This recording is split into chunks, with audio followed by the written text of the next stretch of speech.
오늘과 내일과 3일 분야에서 너무너무 중요한 부분을 합니다. 오늘을 어디 할 것이냐면 326페이지 할 것인데요. 접어놓으시고 오늘 어디를 봐야 되느냐. 맨 앞에 목차에 가서 다 같이 창조시대부터 족장시대부터 해가지고 신구약 중간사 시대까지 지금 이거를 그 다음에 교회 마지막 한번 해보겠습니다. 처음에 같이 한번 해보겠습니다. 처음에요, 창조시대, 이게 안 이어지면 아무도 안 됩니다. 첫 번째 뭐요? 창조시대, 족장시대. 세 번째가 뭡니까? 출애굽 광야시대입니다. 출애굽 광야 끝나면 뭐 됩니까? 땅을 뭐 됩니까? 정복하죠. 그리고 가나안 정복시대. 땅 정복한 다음에 뭡니까? 사사시대로 거든요. 사사시대. 그 다음에 통일왕국시대, 분열왕국시대. 지금 우리가 통일왕국시대 했고 분열왕국시대 들어왔습니다. 그래서 북쪽 벌써 망했습니다. 벌써 이사야서 중간쯤 돼서. 그래서 분열왕국시대 끝부분을 하고 있습니다. 남은 게 뭡니까? 유다죠. 어제 했던 것이 남은 유다의 남은 왕국 중에서 가장 종교개혁했던 히스기야하고 두 번째 사람이 요시야 종교개혁입니다. 그거까지 하다가 했습니다. 그러다가 결국 포로로 잡혀간다. 지금 포로로 예레미야를 지금 하면서 포로로 잡혀가는 시대를 지금 공부하고 있는 것입니다. 그러면 포로 시대에 들어가시니까 포로 귀환 시대가 나오겠죠. 지금 오늘 어떤 분이냐면 포로 시대를 합니다. 자, 그럼 다 보겠습니다. 왜 갑자기 열왕기 하다가, 왜 갑자기 역대가 갔나 역대하를 하다가, 왜 이사야를 하다가 예레미야를 하느냐. 오늘 이 시대를 몰라보면 하나도 이해가 안 되는 거예요. 이 시대를 알아야 이 시대에 맞겠는 그때 활동 선자 이름을 쭉 밑에 나열하는 것입니다. 봅시다. 열왕기 하는 포로로 잡혀가는 시기까지 나타낸 거단 말이에요. 포로로 잡혀가는 열왕기 하는. 역대기 하는 포로로 갔다 와서 다시 포로로 잡혀갔다가 포로 돌아온 시간이 있으니까 열왕기가 들어가겠죠. 그렇게 열왕기 하가 들어가고 역대기 하가 들어가는 거예요, 밑에. 그 다음에 봅시다. 이사야가 들어가고 예레미야가 들어가고 미가가 들어가고 이 나오는 건 이제 이래야 되는데 왜 갑자기 정신없이 막 여러 개 나오면 이러면 안 된단 말이에요. 그래서 포로 분열왕국 시대 지금 후반부에 하고 있습니다. 그리고 곧 그 다음에 포로 시대 되겠죠. 그럼 포로 귀환 시대 되겠죠. 요까지 하고 목요일까지 하면 여기. 그 다음에 금요일 날 신구약 중간사를 합니다. 그 다음에 복음 시대는 사복음서 말로 사복음서. 그 다음에 교회 시대는 뭡니까?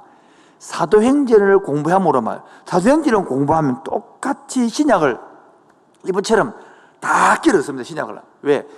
바울 서신서부터 목회 서신하고 합쳐서 공동서신을 다 뭡니까? 그 사이에 집어넣는 겁니다. 그래서 열왕기 상하를 공부하면 구약이 다 들어가는 것처럼 신약은 뭐 공부할 때에 사도행전 공부할 때에 다 들어가 본다. 그래서 여러분들이 열왕기 상하만 공부하면 구약 끝.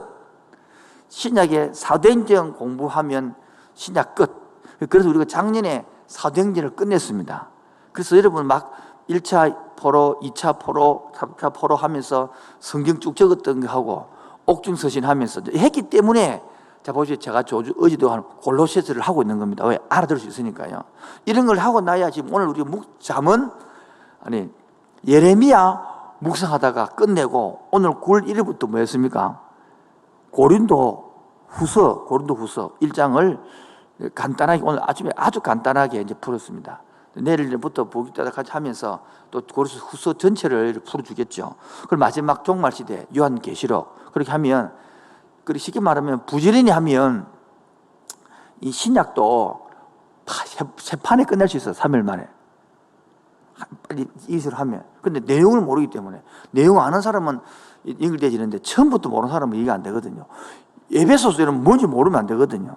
오늘 하는 것도 낙건이 뭔지를 알아야 연결되는데 낙건이 뭔지 모르면 갑자기 오늘도 지금 할 차례가 뭡니까? 나훔, 예레미야 들어가는데 나훔이 뭔지 몰라보면 아무것도 안 되겠죠. 다 요약하겠습니다. 다시 천천히 행해 보겠습니다. 다시 한 번 더요. 무슨 시대? 창조시대. 두 번째가요, 족장시대. 세 번째가 출애굽 광야시대. 같이 해봅시다. 방송실에 안 들리지만은 네 번째가요, 가나안 정복시대. 다섯 번째가 사사시대.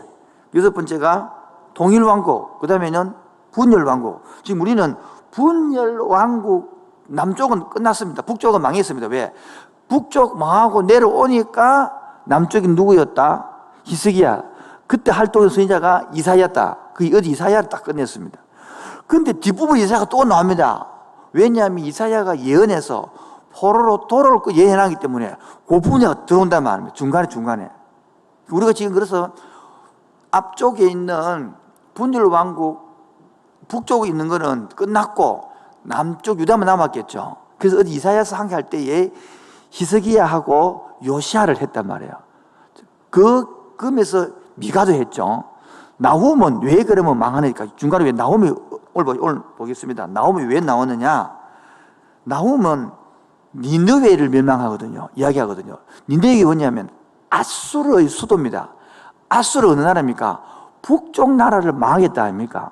이거 요나가 예언한 선지 150년 후에 아수르가 망하거든요. 어디에? 바벨론이 망한단 말이에요. 이 바벨론에게 아수르가 멸망당합니다. 그 나눔의 멸망을 이야기하는 것입니다.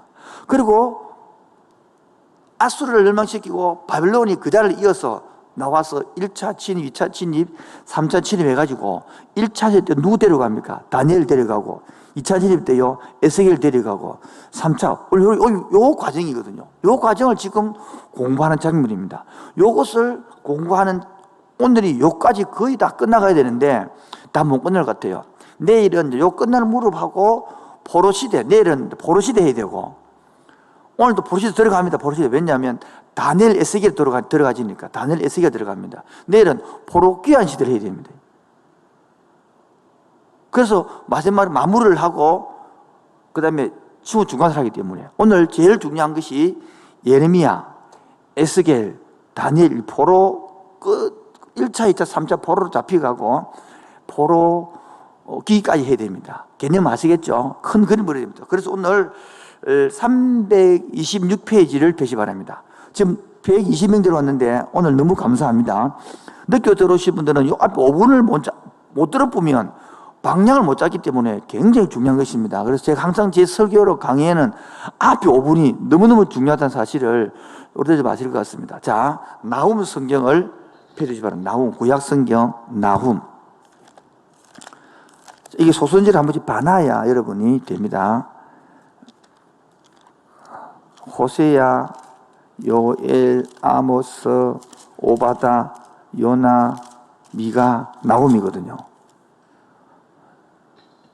어제 나훔을 잠깐 하다가 말았는데요. 데베가 아수르에 함락된 지가 BC 663년이고요. 바벨론의 이 메대의 아수르가 함락된 것이 622년이 요 사이에 지어진 것이 나훔이라 그랬습니다.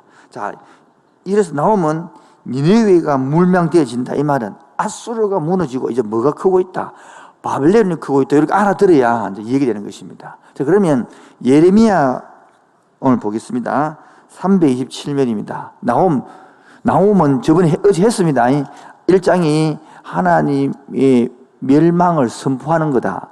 2장은 니느웨의 멸망을 묘사하는 거다. 3장은 니느웨의 멸망 원인을 설명한 거다. 기억나죠? 나훔이 했습니다. 예레미야를 펴드리겠습니다. 예레미야, 오늘 우리 예레미야를 좀 할게 있기 때문에 우리가 예레미야 33장까지 했습니다. 왠지 회복까지 했습니다. 그 다음 34장부터 할 내용이 다음에 할 것인데요. 예레미야를 펴주십시오. 1장 1절을 펴주시기를 부탁드리겠습니다. 오늘 특별히 여러분 왔다 갔다 하지만은 큰 그림을 잡으면 됩니다. 구약 성경 1050면입니다. 1050면.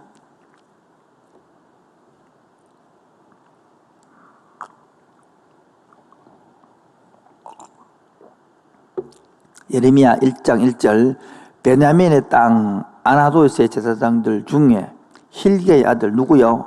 예레미야의 말이라. 이게 왕상 2장 26절에부터 나온 내용입니다. 아몬의 아들 유다왕, 이때 왕이 누굽니까? 예레미야 찾을 때 요시야 왕입니다. 요시야가 종교에 이렇게 된 왕잖아요. 요시야가 다스린 지 13년에 여호와의 말씀이 예레미야였다. 그리고 요시야가 약 40년을 다스리니까 13년부터 해가지고 그 다음에요 3절 보세요.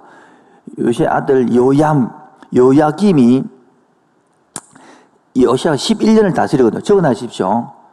요야김이 11년을 다스립니다. 그때에 요야김이 아들 여기 보니까 18대 있죠. 18. 예? 16 요시하고 요야김이 18대 있죠. 18번째 왕이거든요. 그 다음에 20번째가 시드기야입니다. 19왕이 왜 없습니까? 왜냐하니까 요야긴이 있는데 여기 3개월을 다스리고 했기 때문에 나중에 뒤에 나오기 때문에 연도를 다시 설명할 테니까 그 개념은 알면 됩니다. 그러니까 3개월, 3년짜리 빽이 있습니다. 바빠가지고 요 3개월짜리 2개를 그 개념 알면 됩니다. 자, 그래서 예레미야에다 적어 놓으십시오. 1차 포로로 잡혀가는 게 605년입니다. 605년. 2차 포로로 잡혀가는 게 이제 597년. 3차 포로로 잡혀가는 게 586년. 이 예레미야는 1차, 2차, 3차를 다 눈으로 겪었습니다.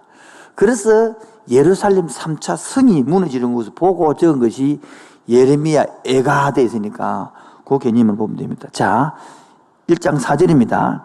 여호와의 말씀이 내게 임하니라 이르시되 내가 너를 모태에서 짓기 전에 너를 알았고 내가 배에서 나오기 전에 너를 성별하였고 너를 여러 나라의 선지자로 세웠노라. 이래가지고 6절 내가 이르되 슬퍼도 소이다 주와여 나는 아이라 말할 줄을 모른다. 이게 아이라는 것은 조금만 아이게 되는 게 아니고 어떤 학자는 30살 어떤 학자는 20살 그렇게 말합니다.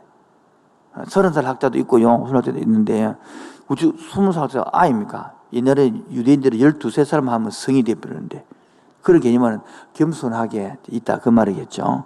그러면서 자 저번에 이야기했으면 예레미야 1장 11절이 예레미야의 가장 큰 사역이라고 보라. 내가 오늘 너를 예레미야 너를 여러 나라와 여러 왕국 위에 세워 내가 그것들을 먹고 뽑고 파괴하며 파멸하고 넘어뜨리며 건설하고 심게 하느니라.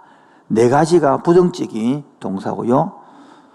건설하며 심게 하는 것이 뭡니까? 하나님이 세운다는 겁니다. 즉 잘못된 나라를 뭐합니까? 무너뜨리고 하나님이 새 나라를 세우겠다 그렇게 말하는 것이 1장 내용입니다. 그러면서 살구나무 11절에 가지를 보느냐 그 다음에 13절에 끓는 가마를 보느냐 북쪽에서 기울어지고 있죠. 바벨론 내려온다 이 말입니다. 그 중에 예레미야서 2장 유다의 심판을 설명합니다. 유다의 심판을 설명합니다. 자, 가서 2절입니다. 예루살렘의 기회 외칠지니라. 여호와께서 이와 같이 말씀하시기를 내가 너를 위하여 내 청년 때의 인애와 내 신혼 때의 사랑을 기억하노니 곧 씨 뿌리지 못하는 땅 그 광야에서 나를 따라섭니다. 이래가지고 지금 예레미야에게 유다가 멸망될 것들 옛날 그 기억하면서 이야기합니다. 그 중에 유다가 핵심으로 뭐 잘못했느냐 2장 13절입니다. 두 가지 악을 2장 13절 하도 많이 들어서 목소리에서 알 겁니다. 시작. 내 백성이 두 가지 악을 행하였나니 곧 그들이 생수에 거론되는 나를 버린 것과 스스로 웅덩이를 판 것인데 그것은 그물을 가두지 못할 뭐다? 터지는 웅덩이더라. 하나는 뭡니까? 하나님을 버리는 것. 또 하나는 뭡니까? 스스로 열심히 행동한 것. 이게 잘못이었다. 그래야죠.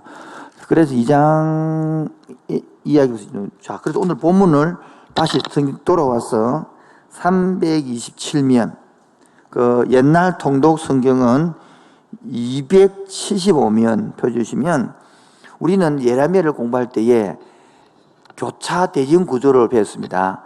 보면 A 해가지고 서론, 결론, 중간에 제약 설명 기억나죠?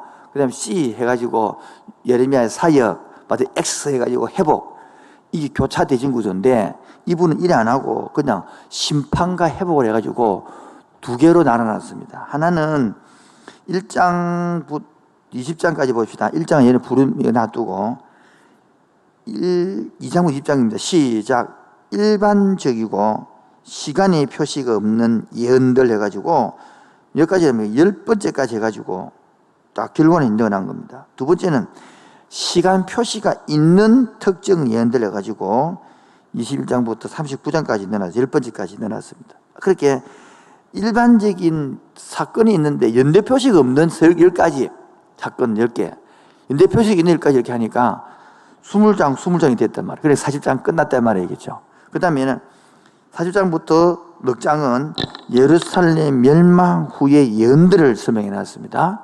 그 다음에 마지막은 45장부터 52장까지는 열방에 대한 예언들입니다. 자, 무엇든지 한 개 우리가 묵상을 했던 도표를 가지고 큰 그림을 잡든 이거 도표를 잡든 한 개를 잡아야 됩니다. 그래서 제일 공부하기 쉬운 것은 한눈에 보는 예레미야를 보는 한눈에 보기 이처럼 요 단락만 여러분 잘 봐놔도 머릿속에 넣어놔도 성경 그림이 그려지거든요. 이 그림이 안 그려놔지면 많이 할수록 헷갈립니다. 그래서 예를 들어서 봅시다. 우리 하여튼 복습 한번 해볼게요.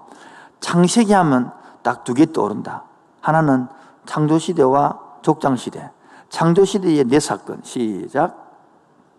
창조, 타락, 노홍수, 바벨탑. 족장시대 하면 4인물 아브라함, 이삭, 야곱, 요셉. 여기 딱 이 집어넣으면 끝나보다 머릿속에. 출애굽기는요 딱 3개. 하나는 뭡니까? 하나는 구원. 1장부터 18장 이야기. 19장부터 24장은 십계명을 받은 율법 이야기. 그 다음에 25장부터 끝까지는 성막 이야기. 끝나보잖아요. 출애굽기 하면 몇 개요? 3개. 세 번째요? 구원과 말씀과 율법기 말씀과 성막이다. 레위기는요 2개. 11장 중심으로 앞으로는요 하나님께 나아가는 제사법, 뒤에는 여기는 동행하는 뭐예요?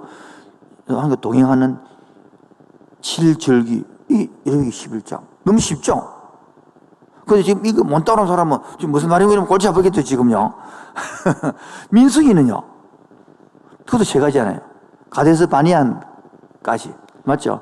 그 다음에 방한기, 그 다음에 다시 돌아와서 가데 바니에서 정복기까지.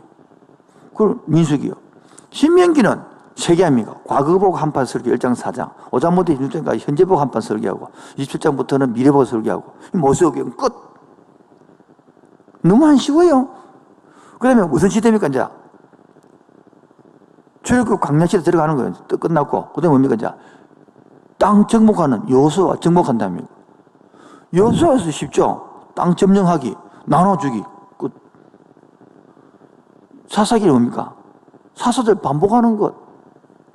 그리고 저게 하나가 17장부터 뒤에 나오는 배경 나오는 것. 앞에 있는 큰 사사 6명, 장어선이 7명, 13명 나오더라. 사사기래. 그 다음에 룻기는 들어간다며. 룻기가 1, 2, 3, 4장 기억나죠? 사사시대 때에 베들레헴은 뭐 하고 있더라? 하나님의 공동체를 갖고 있더라. 여기 뭡니까? 여기까지 나온 게 뭡니까? 하나님이 아브라함의 약속 3가지였죠. 너를 큰 민족을 만들어주겠다. 창세기 출애굽기를 통하여 큰 민족 만들었을 말합니까? 그 끄집어내가지고 요소를 통하여 땅 주겠다. 큰 민족. 2번째 땅. 3번째 사사기를 통하여 주권 했는데 아나콩이 사사기에 들어요. 그래서 사무엘상 들어가서 뭡니까? 왕을 요구한 거예요. 그 사무엘상 3가지. 사무엘상에는 사무엘과 2번째 사울과 3번째 다윗. 그래서 진짜 통치하는 왕이 누구냐? 인간 왕이 아니다는 거예요.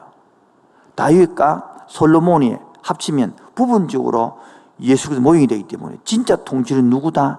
예수를 나타낸다. 그래서 룻기부터 그 이야기 나오는 거예요. 그 사무엘 하는 뭡니까? 딱 사무엘은 다윗 이야기 했잖아요. 딱 중간으로 갈라서 앞부분 누구? 다윗이 왕 되는 장면. 번성했단 말이에요. 하는요 7년은 유다 왕이었고 33년은 남북 왕이었고 40왕 되시거든. 그 11장에 다윗 타락하죠. 그 무너지고 그 다음에 자기 왕대라 자기 압살롬한테 쫓겨가고 시바에 제주당하고 이런 이야기가 사무엘 하 이야기입니다. 그 다음 열왕기 상은 2개 나라예요. 열왕기 상 딱 11장 기준으로 솔로몬 잘하던 시기가 12장부터는 무슨 이야기 납니까? 남북으로 나눠지는 거 아닙니까? 나눠진 이야기도 간단하게 남북 나눠지자마자 누구 이야기? 엘리의 이야기다. 사무엘 상 이야기다. 사무엘 하는 누가 뭡니까? 엘리사 이야기예요. 엘리사 이야기. 그래서 끝나고 나면부터는 뭡니까? 쟤는 북쪽 이야기. 그 다음에 죽고 북쪽이 망하단 말이에요. 내려오자마자 그때가 북쪽은 호세아이고 내려오면 히스기야였다. 이게 사물하 이야기다. 지금 사물하 이야기하면서 우리 지금 앞에서 내 지금 하고 있는 중입니다. 앞에 했던 것들이 뭐냐니까 아호나, 아모스, 호세요나 지난주 금요일 날 했고요. 어제 이제 했던 것들이 북쪽에 나고 내려오니까 히스기야, 이사야들 했습니다. 미가를 했습니다. 북쪽 맹했다. 그래서 나홈 했습니다. 오늘 드디어 이제 남쪽에 내려오는 예레미야를 하는 것입니다. 자, 이 도표를 조금 이해하기 위해서 330페이지. 330페이지를 봐주시기 바랍니다. 330페이지니까 여러분들 그림이 너무 상세히 들어갔으니까 앞에 돌려서 조금 더 앞쪽을 보도록 하겠습니다. 앞에 들어가서 좀 더 상세한 걸 봐야 큰 그림 잡힐 것 같아서 어디를 보느냐. 예. 307페이지. 어제 이사야서를 보면 될 것 같네요. 307페이지 찾으셨죠? 자, 북쪽 왕, 이스라엘 왕, 머나헴, 버가히야, 베가, 호세야 찾았습니까? 그리고 북왕국 BC 722년에 망하죠. 이때 보십시오. 내려오니까 호세아 선지자가 했단 말입니다. 그래서 우리가 호세아를 했다. 고멜 사건 기억나죠? 그 이야기. 그렇게 북쪽 왕이 멸망되고 좀 후까지 시작했습니다. 내려오면 뭡니까? 아하스와 히스기야입니다. 도표. 그때에 이사야가 나오죠. 왕궁의 상을 되었다 그랬잖아요. 그 밑에요. 미가가 나오죠. 그래서 우리가 이때에 이사야 미가를 한 겁니다. 어제 했던 내용입니다. 아시겠죠? 자, 그러면 오늘 했던 거 보기 위해서 330페이지 해보겠습니다. 330페이지. 330페이지 도표 보겠습니다. 330페이지. 보면 이미 이제 북쪽은 망하고 없잖아요. 그럼 북쪽 이야기 안 해요, 이제. 남쪽만 남쪽. 그때에 메데 파사 왕 이야기가 여기 보면 고레스 왕이 나오죠. 이게 포로기한 도로의 첫 번째 왕이거든요. 그래서 감비세스 나오고 다리오스 메테스 나오고요. 아수세르. 이게 크세스잖아요. 이게 내는 누구냐입니까? 에스더의 남편의 해자예요. 그 다음에 바벨론 왕 보세요. 나보폴라살, 느부갓네살. 이때가 지금요. 요시야 시대고, 요야아스, 요야긴하고 막 갈루를 묶어 놨죠. 이름이 똑같은 사람입니다. 이걸 여러분 모르면 헷갈린단 말이에요. 요 이름을 외워야 됩니다. 시드기야는 다른 말로 뭡니까? 마따니아. 요야긴은 고니야와 요고니야. 요야김은 엘리야김. 요아스는 요아스. 살로 이름입니다. 왜 이름이 이게 바뀌느냐? 여러분 포로로 잡아가면서 이름을 바꿔부르는 우리나라 이름으로 일본 이름으로 바꿔는 것처럼 이름을 바꿔내면서 새롭게 세보라 이 뜻이거든요. 이런 것들을. 자, 요때 또 보겠습니다.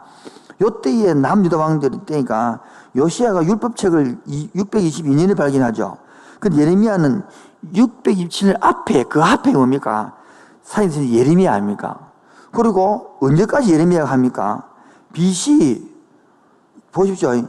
거의 포로로 3차에 걸친 기간이 돌아올 무렵에까지 예레미야가 활동을 합니다. 그 얼마나 오래 활동합니까? 나라가 뭐합니까? 1차, 2차, 3차 포로로 잡혀갈 때까지 이게 가지고 좀 이따 돌아올 끼거든요. 그때까지 여러분 걸쳐가지고 예레미야 살동을 하는 거 538년 정도 한다고 적혀 있는 거예요. 그러니까 얼마큼 길게 했으니까 예레미야가 보면 굉장히 사역이 길게 했으니까 활동이 길다. 그래서 예레미야가 왜 자꾸 뚝뚝 떨어지노? 그 이해가 해야 된단 말이에요. 그 다음에 밑에 보겠습니다. 왜 그 밑에 스바냐가 있잖아요. 왜 스바냐는 왜 또 공부하느냐 그러니까 요시야 왕 때 예레미야하고 걸쳐 있잖아요. 그 스바냐 할 것이고 다니엘이 뭡니까? 포로기한 다니엘이 1차 포로로 잡혀갈 때니까 포로기 때 왕창 다 있는 거고요. 그 다음에 에스겔도 보십시오. 에스겔도 2차 포로 잡히셨으니까 포로시기 있고, 그때 오바다, 저 바다 밑에 오바다 있잖아요. 오바다가 이 내용이단 말이에요. 나오면 하박국 밑에 기에 있고, 하박국 보십시오. 지금 막 북쪽에서 1차 605년에 몇 년이에요? 605년에 포로 잡혀가거든요. 그렇게 하박국은 609년 그 뒤이니까 북쪽이 망했고 이미 남쪽도 망해갈 무렵에 이야기가 하박국 이야기단 말이에요. 그리고 연결표를 보면 왜 있게 하느냐가 이해되집니다. 왜 갑자기 이게 나오면 이러면 안 됩니다. 아시겠죠? 그 다음에 나훔은 아까 했잖아요. 북쪽이 망하고 난 다음에 이때면 유대를 멸망시켰던 아수르가 망한다는 걸 나타내는 것입니다. 이해가 되겠죠? 그 다음에 여기 보면 3차에 거치 와가지고 스룹바벨이 성전이 있잖아요. 그게 1차 돌아와서 스룹바벨 성전이 된다. 그걸 나타내는 것입니다. 자, 이것을 알고 여러분들이 지금 따라와야 됩니다. 자, 오늘 다시 예레미야를 보도록 하겠습니다. 예레미야 줄거리 따라가기 목사님 읽어주시기 바랍니다. 327면 예레미야 이름의 뜻은 하나님이 세우시다는 이사야보다 100년 후에 활약합니다. 열왕기하 22장에서 25장, 역대하 34장에서 36장은 예레미야 선지자가 활약하던 시대상을 보여줍니다. 이 시절은 유대를 괴롭힌 강대국 아수르의 세력이 약해지는 시기입니다. 줄 것이십시오. 아수르의 세력이 약해지고 결국은요 니네의 성이 망한데 말 예언돼가지고, 그러니까 바벨론이 확 크니까 이제는 자, 절 보겠어요. 예레미야 내용은 이사야 내용도 좀 비슷합니다만은, 이사야는 북쪽에 아수르 엄청 강했잖아요. 그러니까 애굽을 의지하자는 거지. 그리고 아수르 의지 말한 그 내용이 있고, 이때도 뭡니까? 바벨론이 지금 크고 있는데 이 사람들은 그걸 모르고 아수르의 애굽을 또 의지하자. 그래 친애굽 정책이 하나 있고 친아수르 정책이 있는 거예요. 지금 세3이 크고 있는데 아수르를 택해도 망하는 거고 애굽을 택해도 망하는 거고 아수르인데 그런 걸 이야기하기 때문에 이 배경이 나오면 이해되집니다. 다시 천천히 해주십시오. 유다의 마지막 5명의 왕들의 통치 기간인 30년간 예루살렘에 임박할 재앙에 대해 경고합니다만 소용이 없었습니다. 그 사이에 신흥 바벨론의 세력이 급격히 커지면서 바벨론이 유다의 위협 세력으로 등장합니다. 유다는 애굽과 바벨론의 강대국 틈새에서 갈팡질팡하다가 결국 바벨론에게 의해 멸망당합니다. 예레미야는 예루살렘이 멸망하는 것을 목격하는 비운의 선지자가 됩니다. 여러분 이 내용을 자세히 공부하면 우리 한 100년 전에 우리 이 대한조선이 생일 그 조선 말기에 보면 똑같습니다. 일본이 쳐들어오고 강성하고 있는데 중국을 의지하자, 청나라를 의지하다, 러시아 의지하다. 그러면 나중에 일본도 멸망하고 미국이 크고 있는데 또 그런 식으로 다 망해지게 가거든요. 지금도 여러분 가만 보십시오. 어디에 붙어야 잘 살지를, 그게 지혜단 말이에요. 그게 국제 정치를 잘하는 것이죠. 우리 한국이 지금 5,000년 만에 이렇게 잘 살게 된 것이 이밖에 없는데, 지금도 뭡니까? 뭐 세계 시민회사도 우리가 수출을 먹고 살기 때문에 우리나라에서 나오는 게 별로 없기 때문에 국제 정세에 가장 민감해야 되거든요. 그래서 자꾸 젊은이들 가르치는 것이 시대를 읽는 눈을 가지십시오. 코로나 때문에 더 힘들수록 뭡니까? 시대의 눈을 읽으라는 것입니다. 오늘도 내 친구한테 전화가 한 통 왔는데 몇 명이 통화를 했는데 죽겠다는 것입니다. 왜 죽겠냐 그러니까 태극기하고 그 광화문하고 정강호 목사님 그 투동자들은 왜 목사님은 왜 교회 가만히 조용히 있나고 또 막 그렇게 해서, 또 한쪽에서도 뭡니까? 젊은 애들 쪽에서는 왜 그 사과문을 교회 앞발 안 거냐고요. 교회 이렇게 안 거냐고. 미치겠다는 거예요. 지금 이 목사들은 다 죽으려고 그래 지금요. 교인들은 딱 나눠진다는 겁니다. 이 안타까운, 우리 교회는 지금 그게 별로 말이 없는데 너무 감사하게 나눠지면 되는 게 아니고 양쪽을 다 품어야 되는 거예요. 양쪽을 다 예. 어제 그 이야기했잖아요. 젊은 사람은 태극기 부대나 강화문이나 정광 목사님 추구하는 그 사람들을 한 3분 1 정도만 수용하고 공부해봐라. 또 태극기나 뭐 강원 보수 세력들은 또 젊은 애들을 한 3분의 1만 의논해봐라. 3분의 1만 서로 의논해도 같이 이야기하고 받아들여도 훨씬 우리의 마음들이 높아지고 넓어질 것인데 제발 여기 싸우지 마시고 하지 마시고 그 위에 올라서서 그 사람들을 다 품어야 될 게 교회고 그 사람을 아울러야 될 게 교회입니다. 제발 한쪽에만 들어가서 보지 마시고 다 품어야 될 교회만큼 성숙, 성장해가는 함께하는 게 교회 되기를 바랍니다. 아무도 없으니까 뭐 부모님밖에 없으니까 아멘 한 사람 혼자밖에 없는데 자, 그래서 계속 읽어주십시오. 예레미야서의 이야기들과 예언들은 연대손으로 되어 있지 않으며 자, 줄 것입시다. 자, 연대순으로 안 되어 있습니다. 계속요. 따라서 차례대로 요약을 할 수는 없습니다. 그러나 역사적 배경을 근거로 사용하여 내용을 요약합니다. 줄 것입시오. 그래서 역사적 배경을 근거로 합니다. 그러니까 정신없는 게 보이지만은 그러나 역사적 배경을 근거로 하면 훨씬 이해력이 지기 때문에 그렇게 하는 것입니다. 계속요. 예레미야는 하나님이 그에게 피할 수 없는 과업을 주셨을 때 그의 나이는 20세가 채 안 되었습니다. 그의 부르심에 대한 묘사는 모세, 이사야, 에스겔의 부르심에 비교될 수 있는 하나의 전형적인 묘사입니다. 그때 그는 그 일이 무엇인지에 대해 어느 정도 알고 있었으며 그래서 그 책임을 부담 없이 피하려 했습니다. 그러나 점차 그 과업의 본질을 깨닫게 되자 그의 심리적 정신적 혼란은 증가되었습니다.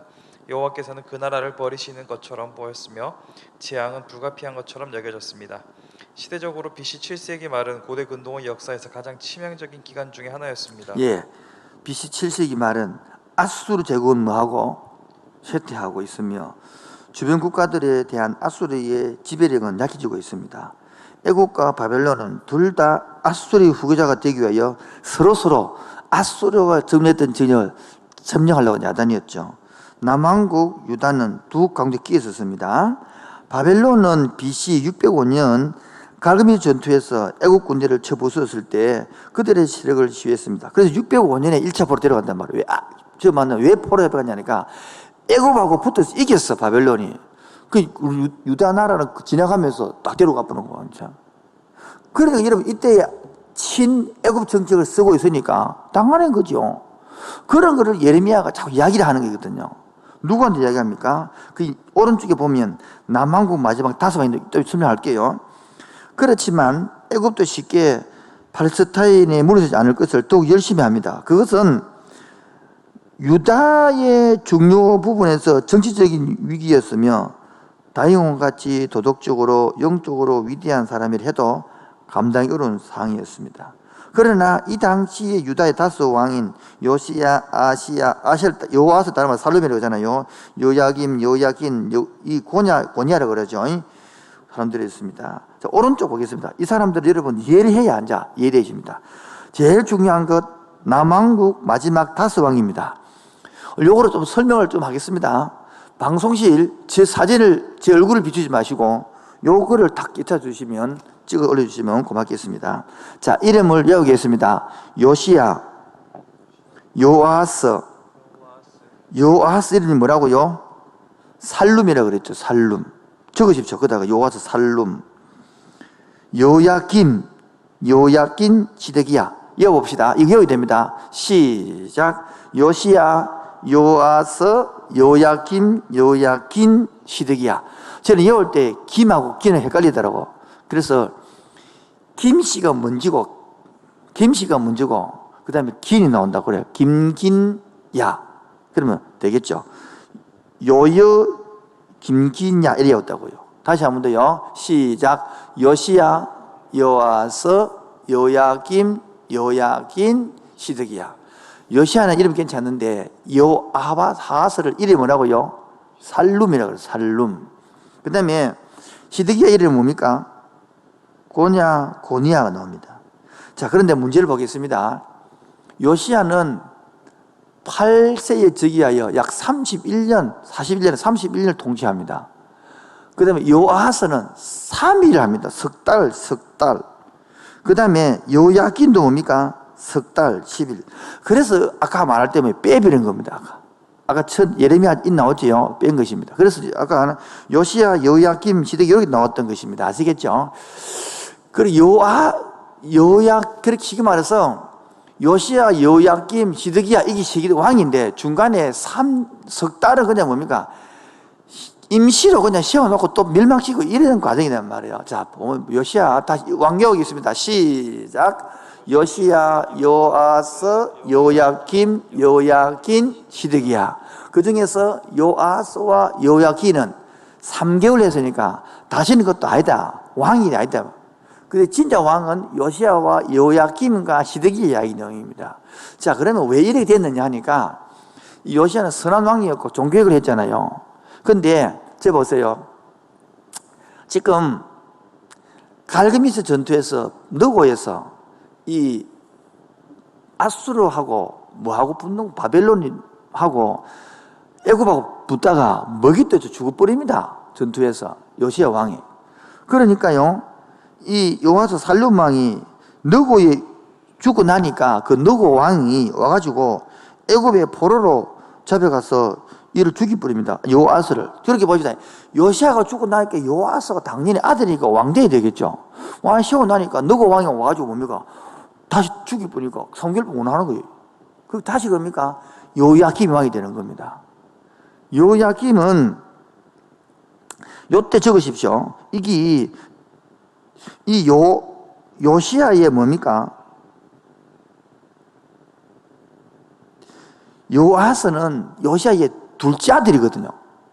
둘째 아들이 죽고 나니까 첫째 아들 다시 뭡니까? 세우는 것이 요야김입니다. 좀 이해돼? 배경 좀 설명하면 이거 하지 말까? 그냥 해서 할까요? 여기 있는 세 사람은 이야기해 주세요. 내가 세 사람 보고 이야기할 테니까. 이 설명이 낫습니까? 안 하기 낫습니까? 할까요? 그죠? 그러면 이게 왜 이래 되냐면 요시야의 첫 번째 아들이 요야김이에요. 그런데 첫 번째 아들이 왕이 안 되고 요아스를 둘째 아들 왕을 세웠거든요.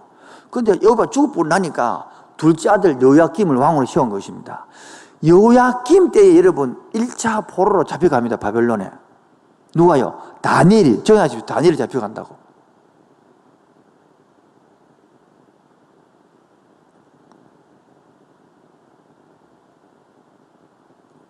그러니까 요야김은 뭐합니까? 애굽에게 뭡니까? 애굽이 지금요, 아빠 잡아갔으니까 애굽이 승리했겠죠. 그러니까 신애굽 정책을 쓰고 있는 겁니다. 애굽에다가 조공을 바치고 있는 거예요. 그렇게 뭡니까? 바벨론에 오면 안 받들겠죠. 그러니까 와서 바벨론 와가지고 잡아가버리는 거예요. 그때 다니엘이 잡혀갔다 이렇게 얘기합니다. 그러니까 요야김이 자고 나니까 또 석 달 동안 뭡니까? 여고냐, 이름이 여고냐 고냐인데 바벨론 왕이 이제 세우거든요. 요야긴을 세우고 갑니다. 그러니까 이 세우고 가고 나니까 애굽들이 또 애굽이 가만히 있겠습니까, 여러분? 그래 요야긴이 죽고 다시 시드기야가 왕이 되는 거예요.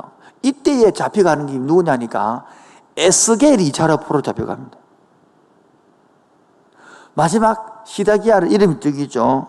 마띠디야.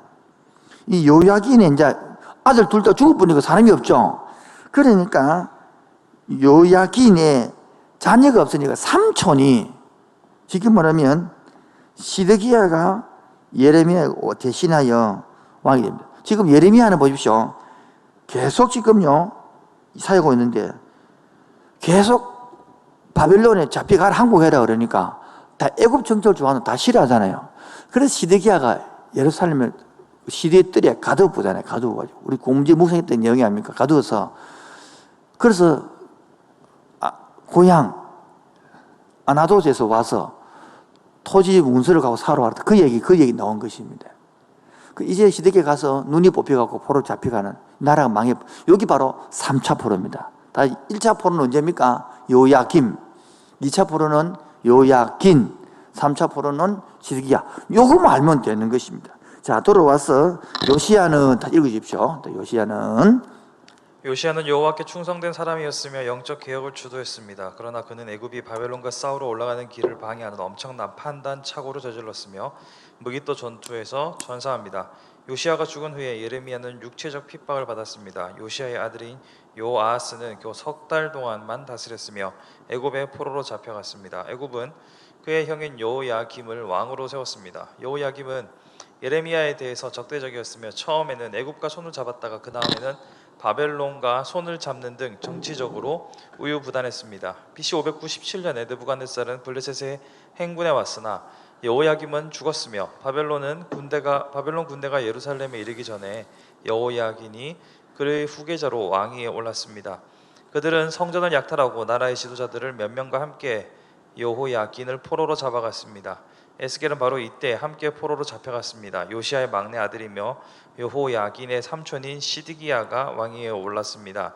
그는 예레미야에게 우호적이었으나 그의 모사들을 신뢰하지 못하고 그들을 통제하지 못했습니다. 그들의 압력으로 그는 애굽과 협상을 맺었습니다. 이에 바벨론은 복수를 했습니다. 예레미야는 시드기야에게 항복할 것을 촉구했지만 몇 달 동안 예루살렘은 포위 공격에 저항했습니다.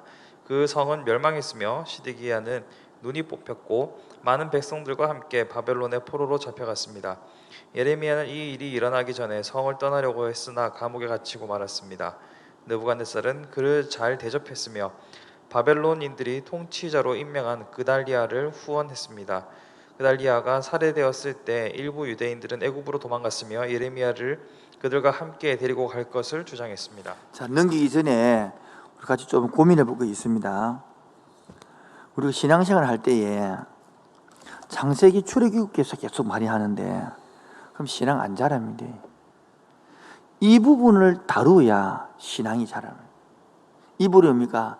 뒤에 나오겠지만은 욥기, 열왕기 상하에 가서 포로기, 멸망기, 포로귀환기 이런 거를 가야까지 자라야 신앙이 자라는 것입니다. 맨날 우리 신앙에서는 아브라함 출애굽 거기서 끝내버립니다. 그러니까 맨날 기적이 하나님, 위적이 하나님 생각하지. 이 나라가 지금 멸망시키는 그 과정에서 에스겔과 다니엘을 공부하면요, 오늘도 좀 시간 남으면 어쩌겠는데 하나님이 없는 그 속에서도 하나님이 살아계시를 나타내야 되고, 그 눈에 배선도 없고 없는 곳에서 혼자서 싸워야 되고, 이런 것들 여러분 눈에 보여야 되는데 이 부분을 가서 따라오지를 못하고, 이 부분 너무 아프면 성경책을 못 찾으니까 소수님 피해 보면 뭡니까? 어딘지도 못 찾는데 무슨 이상한 사상이 나오겠습니까? 이런 웃음이 나오죠. 그 신앙은요, 이런 신앙이 진짜 신앙이 아닙니까? 여러분, 나라도 없고 민족도 없는 상황에서 누굴 믿어 말입니까?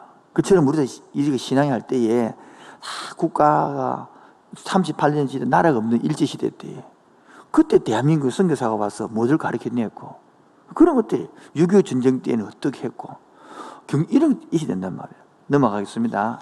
자, 그래서 계속 읽어주십시오. 영적으로 예레미야는 그보다 100년 전에 일했던 호세아 때와 똑같은 영적 배교가 일어나는 것을 보았습니다. 유다는 영적 간음의 죄를 저질렀습니다. 그러니까 예레미야가 이야기하는 것은 100년 전에 했던 호세아가 북쪽이 멸망될 때 그게 똑같이 상황이 된 말입니다. 계속요. 많은 격렬한 반대를 촉발시킨 그의 설교에서 그는 성전의 거룩함으로 인해 그것은 더럽혀지지 않을 것이며 그 성은 멸망되지 않도록 보호될 것이라는 생각을 열렬하게 부인했습니다.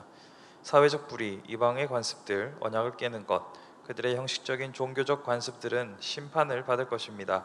그 땅은 폐허 황무지가 될 것이며 그들은 70년간 바벨론 왕을 섬길 것입니다. 예, 7장 1절 8절 나오고 있죠. 이 책은 또한 위안의 메시지도 담고 있습니다. 70년 후에 여호와께서는 그분의 약속을 말 거다 성취할 것이고, 그들은 뭡니까? 반드시 돌아오게 될 것이다. 그들은 여호와의 계명에 불순종함으로 그들의 편에 언약을 어겼습니다. 여호와께서 새 언약을 계시하는 날 올 것인데 그것은 외적인 것 대신에 내적인 것이 됩니다. 왜냐하면 그것은 그들의 마음을 변화시키는 그분의 능력에 잡을 것이기 때문입니다. 두루마리 책을 기록하고 읽고 불태우고 다시 쓴 이야기도 역시 여호와의 말씀은 불운하고 있습니다. 저 보십시오. 이사야도 톱이 켜 죽었잖아요. 예레미야도 이렇게 당하는 거예요. 이게 선지자 역할이라니까요.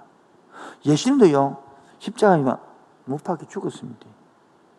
신앙생활 잘하면 부자 된다, 이렇게 가르치면 하나도 안 맞습니다. 그 사상하고. 근데 이스라엘 사느냐? 사람이 뭐 때문에 태어나느냐? 사람의 본분이 뭐냐? 사람의 사명이 뭐냐? 이런 걸 알아야 자 고난을 극복하고 사는 겁니까? 여러분, 내 사랑하는 아내를 얻기 위하여 얼마나 쫓아다니고 그러고 아내 결혼했습니까? 사랑하는 아내도 얻기 위하여 고난을 수고를 하는데 그런 사명으로 살아갈 때 깊이 된다. 자, 그래서 오늘 예루살렘 멸망 직전에 예레미야는 반드시 회복이 이루어진다는 것을 계속 메시지를 하게 해요. 나중에 오늘 했다면 일부러 봐서 사잖아요. 이렇게. 예레미야서는 50년 되어 있습니다. 예레미야서를 몇 부분 나누면요? 5부분. 읽어봅시다. 시작. 예레미야 부름. 끝났다 1장은요. 2장은요. 10장까지는 일반적이고 시간 표시가 없는 예언들. 세 번째는 시간 표시가 있는 예언들. 20장까지 40장까지 예언이 되겠죠. 그 다음에 네 번째는 예루살렘 멸망 후의 예언들. 그래, 멸망 후니까 여러분, 예레미야 연대표지 오래 했잖아요. 그러니까 포로기한 돌아올 때까지 이 사람이 계속 얘기하다가 결국 마지막에는 돌아온 무렵에 애굽에 가가지고 죽거든요. 그 다음에 다섯 번째, 멸망들을 위한 예언들 이랬단 말이에요. 그렇게 예레미야 저 뒤에까지 쭉쭉 연결되어 있습니다. 그 중간 또 끊어지고요. 저 보세요. 이 예레미야 중간쯤 하다가 끊어집니다. 끊어지고 뭐냐? 다니엘 에스겔을 합니다. 왜요? 포로기 때 이야기 한단 말이에요. 이야기 되겠죠? 그럼 이 책 보면 이해가 된다. 여러분, 처음 읽어볼 때는 뭐 갑자기 이러나 싶으지만 오늘 설명 듣고 나니까 아하, 이렇게 되겠죠? 안 되면 할 수 없고요. 자, 예레미야에서 읽는 하나님의 마음 읽어주십시오. 하나님은 아브라함을 부르시고 세계 만방을 구원하시려는 계획을 시작하셨습니다. 그리고 이스라엘을 세계 만방의 하나님 섬기는 길을 가르쳐주는 제사장 나라로 세우고 그들을 약속의 땅으로 인도하신 것입니다.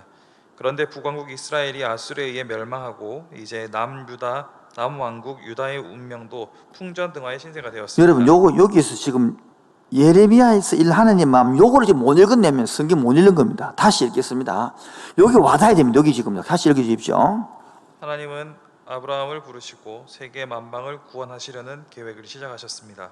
그리고 이스라엘을 세계 만방의 하나님 섬기는 길을 가르쳐주는 제사장 나라로 세우고 그들을 약속의 땅으로 인도하신 것입니다. 그런데 북왕국 이스라엘이 아수르에 의해 멸망하고 이제 남왕국 유다의 운명도 풍전등화의 신세가 되었습니다. 이때 마음을 읽어야 예레미야의 마음이 와닿는 거예요. 그리고 하나님 아버지 마음은 뭡니까? 이러려고 이것가 해온 겁니까? 그런데 이렇게 사랑하고 보십시오. 10가지 재앙도 주고 이렇게 보호해가지고 다 해놨건만 결론은 뭡니까? 북쪽도 망하고 남쪽도 망할 밖에 없는 겁니다. 하나님과 상관없는 살고 있는 겁니다. 부모로 치면 애기 낳아가지고 그리고 울고 불고 병 들어가지고 밤새도록 못 자고 켜가지고 그리고 말 안 듣는 새끼 사춘기를 보내가지고 그렇게 하나였건만 이 말이에요. 시집을 집안대로 가보고 장가를 집안대로 가보고 막 개판대 보도 막 얼마나 부모님 속에 그 마음을 성경 읽어야 된다고요. 이기를 모른단 말입니다. 그래서 예레미야는 남쪽 유다 왕국의 패망기 40년 동안 627년부터 586년에 예언 활동을 하였습니다. 586년에 망하잖아요. 예레미야는 유다의 마지막 5 왕들, 아까 이야기했죠? 예, 사역을 사역했습니다. 이제 유다의 패망에 포로로 잡혀가게 되면 이런 하나님의 구속 사역을 저들이 망가게 되면 하나님의 명예도 손상했게 됩니다. 그래서 하나님을 나라 이루는 구속의 차질이 생기기 때문에 예언을 통해 그 백성을 깨우치려고 많은 예언자들을 일으키시고 그 백성들을 깨우치시고 근면하시고 죽으십시오. 첫 번째 뭐요? 깨우치는 겁니다. 두 번째로 뭐 하는 겁니까? 근면하는 것입니다. 세 번째는요, 이 세기를 해야 됩니다. 첫 번째 뭐요? 깨우쳐야 되고, 두 번째는요, 근면해야 되고, 세 번째는요, 자, 그래서 예레미야 1장부터 6장까지는 별명이 있는데 예레미야는 고독의 선지자, 또 무슨 선지자? 눈물의 선지자. 적으십시오. 애칭 별명이라고. 눈물의 선지자 하면 누구요? 예레미야 애가. 고독의 선지자 하면 누구냐? 예레미야 알 수 있는 거죠. 그래서 왜 고독의 선지자? 내가 있기 때문에, 제가 있기 때문에 첫 번째 시작. 그는 평생 독신으로 살아요. 결혼하지 마라 그랬으니까. 두 번째는 가족과 동료의 배척을 받았습니다. 왜요? 너 아버지 집이 자꾸 이제 죽는다 이러니까 멸망한다 그러니까 누가 좋아하겠습니까, 여러분? 집에 가서 생각해보십시오. 지금 우리 집 식구들 주석도 다 모인다. 자꾸 망한다 했는데 뭐 너 좋아하겠습니까, 여러분? 세 번째는요, 예루살렘 백성들까지 예레미야를 모함했고 때리고 가두었습니다. 시작. 이에 바사후리 선지자 예레미야를 때리고 정의에 목에 씌우는 나무를 메고 쳤대요. 지금 말하면 목사가 한데 목사가 맞다 소리입니다. 이 말은요, 보십시오. 전부 다 이 나라는 예루살렘은 안 망한다. 왜? 하나님이 성전이 있고 여기 법궤가 있고 하나님 임정이 있는데 안 망한다 하는데 100명이 있는데 혼자 자꾸 망한다 하니까 또 맞다 지금 말이에요. 여러분 무슨 재미를 살까요 예레미야가? 그래서 예레미야는 왜 이토록 모진 고문을 당하며 투옥되어야만 했을까요? 예루살렘 멸망 예언하기 때문이었습니다. 여러분 발음을 하면 이 단어는 지금도 예레미야가 사용한 다양한 이미지들 예레미야 2장 읽어주실랍니까? 예레미야는 매우 다양한 이미지를 사용하여 이 메시지를 전했습니다. 그는 왜 신부, 웅덩이, 도망가는 노예, 창녀, 그리고 발전기, 암낙타 같은 이미지를 사용했을까요? 자, 오른쪽 보겠습니다. 예레미야는 이제 볼펜 한 개 주실랍니까? 제가 볼펜 도망을 가봐서 2개 계신 분 한 개 갖다 주시면 고맙겠습니다. 자, 오른쪽에 보시면 살구나무 가지 있죠? 그다가 번호를 적으십시오. 1, 2, 3, 4, 5, 6, 7, 8, 9 9가지 여러분 이렇게 이걸 우리가 를 알면 쉽습니다. 그럼 이 예레미야 내용이 다 이해되기 때문에 안 그러면 자꾸 모르거든요. 오늘 세 가지를 하나 놓고 넘어가겠습니다. 아까 우리 살구나무 가지가 나오면 살구나무 가지 1장에 있어 나오죠. 그거는 뭐냐니까 하나님께서 타락한 유다를 멸하실 것이다. 두 번째는 한쪽이 북으로 기울어진 가마, 북쪽에서 갈대 민족이 바벨 이렇게 흩어져 놨대. 북쪽을 나르키는 거고요. 썩은 베티는 교만한 유다가 베티스는 쓸모가 없다. 제가 이거 유대 한번 설명했던 기억이 있죠. 그 다음에 네 번째가 토기장이 진흙, 주는 토기장이 나는 진흙, 주님께서 책임지고 죽은 들고 있다. 깨뜨리는 오주병, 흰농 골짜기에서 우상 섬기는 유다는 대적하게 넘어질 것이다. 그 다음에 무화과 두 광준이, 여름 무화과 나무 얼마나 잘 썩습니까? 광준이 과일처럼 이렇게 박삭 썰을 것이다. 그 다음에 멍에는 매잖아요. 바벨론이 이렇게 잡혀간다 나타내는 거고. 그 다음에 큰 돌은 바벨론이 애굽에 정복할 것이다. 다니엘도 돌 그 사건 나오잖아요. 그 다음에 유브라데 강 속에 던졌던 두루마리 책, 물에 까람쥐 보는 것처럼 장차 바벨론도 멸망될 것이다. 이야기를 이 9가지 상정을 해놓은 것입니다. 넘어왔어요. 이 상징이 뭡니까? 하나님께 이 유다가 이런 죄를 짓고 있는데 너희들이 언약을 같이 지키고 돌아오면 이 이미지를 가지고 설교해 주는 것입니다. 여러분 이 이미지를 가지고 내용 하나 들어야죠. 예수님이 비유로 설명하듯이. 이게 나중에 더 나갑니다. 다니엘, 에스겔 가면 더 많습니다. 행위 설교가 더 많습니다. 여러분 행위 설교라는 것은 행위 삶입니다. 에스겔 보면요, 머리털을 다 밀어, 온몸을 다 밀어갖고 3분의 1이 날아가고 뭐 3분의 1은 바람에 날리고 3분의 1은 땅에 묻고 있잖아요. 이거 백성들을 3분의 1은 흩어질 것이고 3분의 1은 포로 잡혀 이 나타낸 것처럼 그 쉽게 쓰니까 3년 반 동안 모름 놓아가지고 인분으로 떡구무라 그러니까 똥 더러운데 새똥을 박아줄게 이런 이야기가 나온단 말이에요. 이 쉬운 일이 아니다고요. 에스겔도 뭐합니까? 예레미야도 장군장에서 예레미야도 에스겔도 네 와이프가 죽고도 울지 마라. 아침에 말하거든요. 드디어 지 와이프 죽어버렸어요. 아니 내 생각해봐요. 여러분 내한테 아침에 새벽기도 하는데 네 김혜라에 죽고도 울지 마라. 드디어 김혜라 죽어버렸다. 눈물도 못 흘리는 거라. 왜? 이스라엘 백성들이 망했다 슬퍼하지 마라. 이런 식이단 말이에요. 그럼 이게 쉬운 일이에요? 어려운 일이에요? 그래서 선생님 아무도 안 나오는 거라. 지금 마찬가지입니다. 이 그리스도인으로 살아가는 자세단 말이에요. 그러니까 내가 누구냐를 모르면 내가 봐, 나 중심이면 절대로 못 살겠죠. 하나님이 나를 선지를 보냈다. 내가 하나님의 선지를 택했다. 그렇기 때문에 그 말에 떨어지면 울지 않는 거고 당연도 못 치르고. 왜요? 이런 것들이 재산급에 나와 있으니까 얼마나 그게 하나님의 사명으로 사는 삶이란 말이에요. 사명으로 사는 삶. 우리는 신앙을 내 중심으로 사니까요. 뭐 이런 게 막 싫어. 그렇게 이런 설교를 아무도 안 해. 예레미야 설교 이런 거 좋아 안 해. 왜요? 뭐 전부 다 이런 이야기인데. 그래서 이게 와닿아야 나라가 없어도 하나님의 마음이 어떻게 하고 있고 이스라엘 백성들이 쫓겨가는 것 포로 잡혀가는 것, 하나님 아버지의 마음, 돌아오는 마음, 이런 것들을 막 보면서 젤론도 보이고 젤랑도 보이고 이렇게 보여진다는 말입니다. 자, 그래서 보면 이제 열왕기야 23장 28도 34장 보면 요시야 왕이 죽고 다시 악으로 돌아선 유다. 요시야 왕 기억나죠? 첫 번째 다섯 왕 기억납니까? 다섯 왕. 요시야, 요아스, 요야김, 요야긴, 시드기야. 시작. 요시야, 요아스, 요야김, 요야긴, 시드. 이 다섯 왕을 모르면 오늘 깼다 내라고 한도 안 풀립니다 지금요. 다시 시작. 요시야, 요아스, 요야김, 요야긴, 시드기야. 석 달 했더만 요아스와 요야기는 석 달이었다. 김은 많이 묵으니까 11년 했으면 나서겠죠. 자, 넘어갑니다. 그 다음에 예레미야 22장 이야기고 역대야 35장 6장 이야기입니다. 여기 요시야 왕이 죽고 옵니다. 읽어주십시오. 요시야 왕이 죽고 다시 유다는 악으로 돌아섭니다. 요시야 왕은 신흥 바벨론을 견제하기 위해 쇠퇴한 아수르의 재건을 돕기 위해 북상하는 애굽 왕 바로느고가 이끄는 애굽 군대를 막기 위해 무깃도에서 전투를 벌이다가 전사합니다. 요시야의 아들 아하스가 왕위를 잇지만 석 달을 치리하는 동안 다시 악을 행합니다. 이 전투에서 이긴 애굽 왕 바로느고가 여호아하스를 가두고 애굽으로 데리고 가며 요시야의 아들 엘리야김을 왕으로 삼습니다. 그 이름을 여호야김으로 바꿉니다. 이제 유다는 멸망을 향하여 다름질 치고 있는 모습입니다. 자, 옆에다 적으십시오.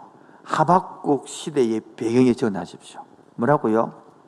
이게 요시야 왕이 죽고 해가지고 이것이 하박국 시대의 배경입니다. 이 배경을 알아야 하박국이 와닿는 거예요. 안 그러면 하박국이 왜 갑자기 무화과 나무잎이 마르고 되는, 이제 하박국 나오네요.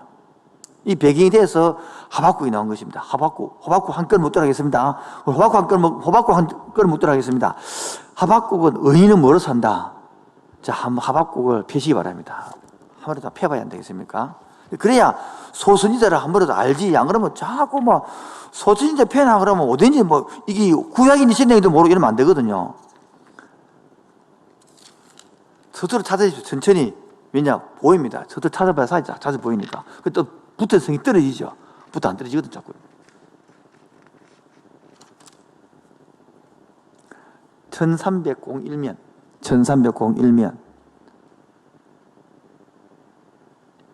찾았습니까? 하박국도 적으십시오. 요시야, 요아스, 요야김, 요야긴, 시드기야. 이걸 적어놔야 하박국이 배경이 됩니다. 이렇게. 요 배경에서 1장 선지자 하박국이 묵시로 받은 경고라. 이게 요야김 때에 가장 이 하박국이 활동한 그게거든요.